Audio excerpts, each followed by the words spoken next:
Hai Eneng Sawinda. Eneng Sawinda komen, betul kita kena konsisten. Apa yang dia komen? Sebenarnya Eneng Sawinda dia komen kat video N cerita pasal konsisten untuk ambil Nutrika.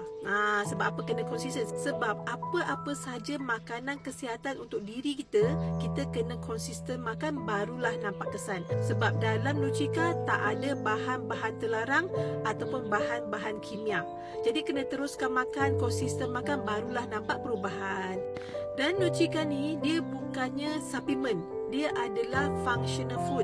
Maksudnya dia dikategorikan sebagai sejenis makanan yang berfungsi untuk membantu masalah kesihatan kita dan juga untuk mengekalkan tahap kesihatan yang baik. Dalam Nutrika ada 18 bahan. 3 daripada tu adalah teknologi hebat daripada Dua, iaitu Cipron F, Mango Salad dan juga L-Arabinose. 3 tu pun dah okey sebenarnya.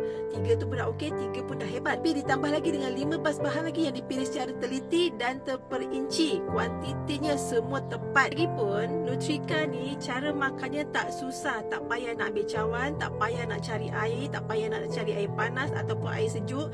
Hanya letak bawah lidah saja. Jadi kat mana-mana boleh ambil. Dalam kereta ke, dalam bas ke, dalam office ke, tak susah pun. Jadi korang rasa senang tak? Dengan hanya letak bawah lidah, kita akan dapat tahap kesihatan yang kita nak. Dengan hanya letak bawah lidah, kita dapat pulih daripada masalah kesihatan yang kita hadapi bertahun-tahun. Jadi pada korang yang nak tahu pasal Nutrika, korang boleh tekan bit biru. Okay?